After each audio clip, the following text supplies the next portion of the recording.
Muy buenas tardes a todos y todas. Primero yo quiero sacarme como una tuna, que hace 20 años la discutía, recién promulgada la Constitución Política del 91. Yo decía en un debate a nivel nacional que la Constitución Política, y ojalá que hubiera estado Germán Toro aquí para que me ayudara a entender eso, que la Constitución Política del 91 no era ninguna panacea, ni realmente se constituía en un elemento de juicio como Estado social de derecho. Y les voy a decir por qué yo no compartía esa apreciación. Porque había un artículo, antes se habla que es un pacto entre caballeros, entre los integrantes de un país, entre todos los componentes de la sociedad, de la vida productiva.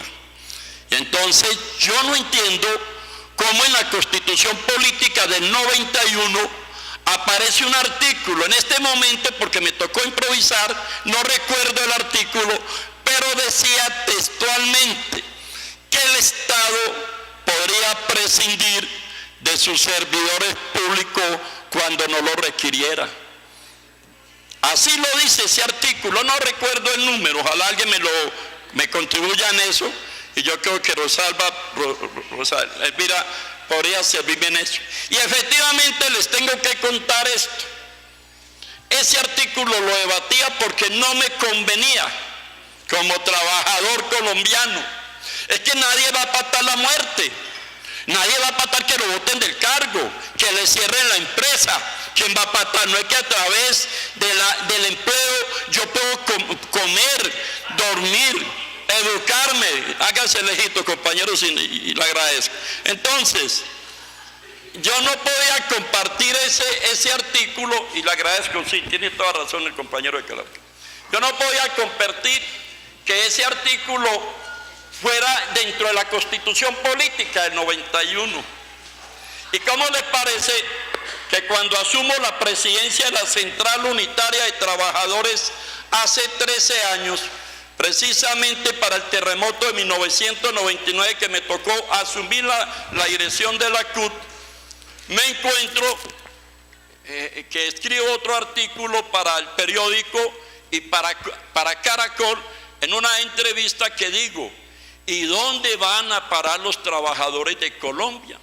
Pues efectivamente se cerraron las empresas, se cerraron. Y en ese lazo de 20 años, yo puedo creer que en mi país hay más de 800,000 nuevos desempleos. Que no nos vengan con cuentos, con estadísticas oficiales, porque es que esas son engañosas, esas se acomodan a un régimen.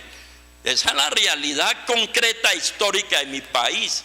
Y efectivamente desapareció Telecom, Caja Agraria, hospitales, operadoras de televisión, todo eso se borró del mapa. Eso me parecía nocivo en la Constitución Política del 91. Y lo segundo, cuando se reglamenta el artículo 49 de la Constitución Política, le decíamos al senador Álvaro Uribe Vélez, en una discusión que teníamos en la Asamblea Departamental del Quindío, le decíamos, doctor Álvaro, esa ley 100 no le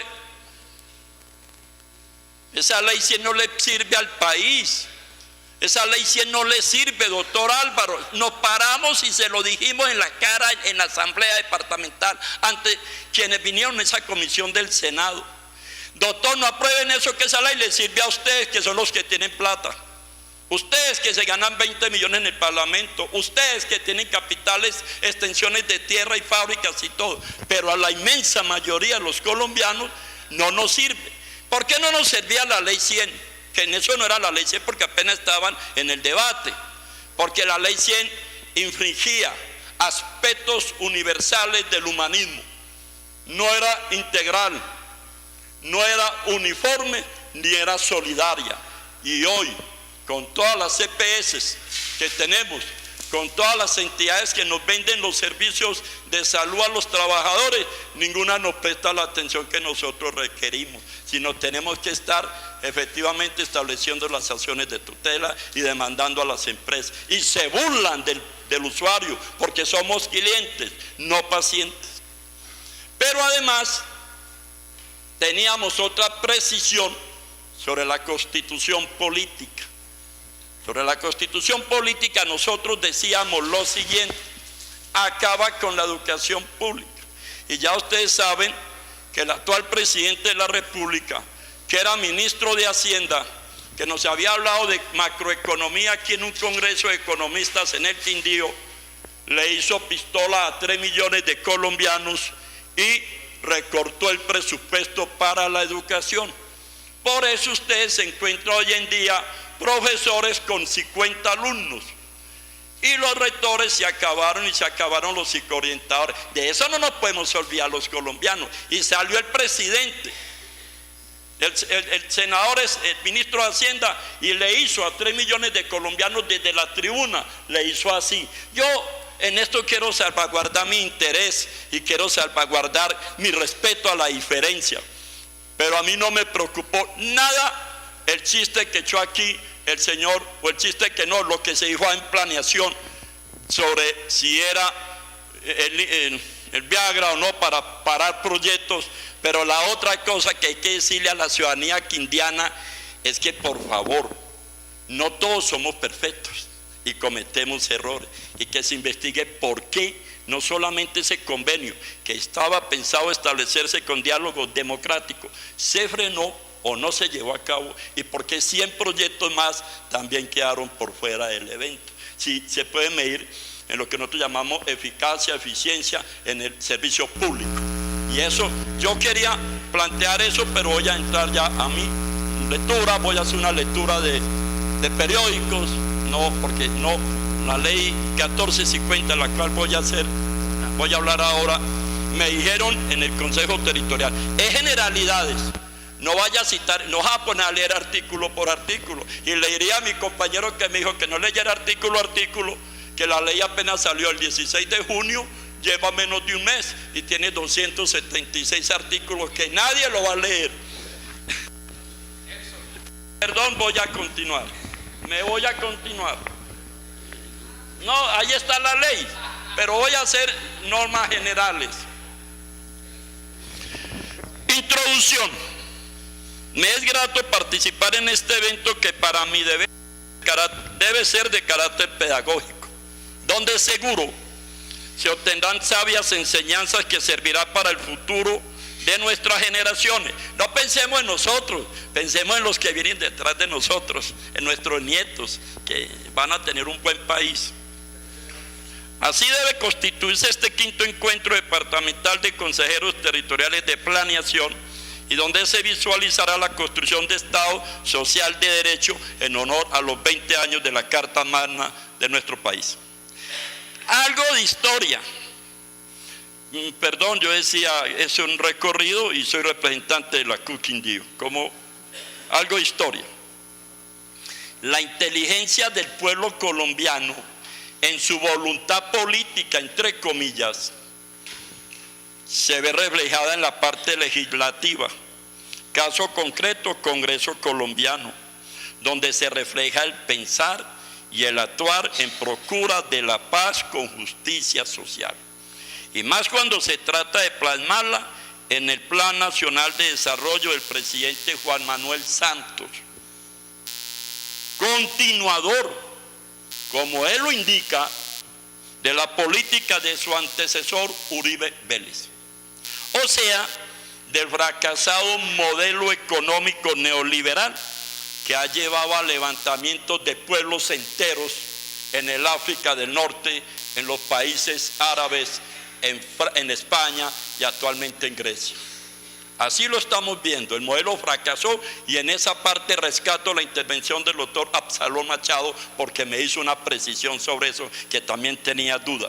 En un encuentro en Bucaramanga con periodistas, Un amigo que dirige una revista, una persona de edad, me dijo, ¿cómo le parece el modelo económico? Le dije, mientras no combatamos el modelo económico, mientras no se combatan las estructuras arcaicas, económicas de mi país, seguiremos en violencia, seguiremos en guerra y algún día se levantará un pueblo.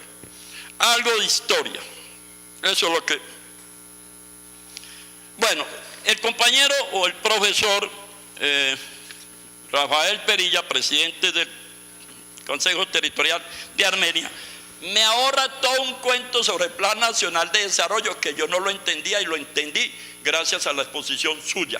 A cada cual lo que le corresponde. Uno debe ser caballero en sus pactos también de contenidos. Voy a hablar de algunas opiniones dignas de sopesar. Como les digo, no es fácil trabajar este tema, era dispendioso. Dice, el PND, propuesto por el actual gobierno, bajo el eje de las 5 locomotoras, infraestructura, agro, minera, vivienda e innovación, tiene otras tres implicaciones muy serias que vale la pena analizar.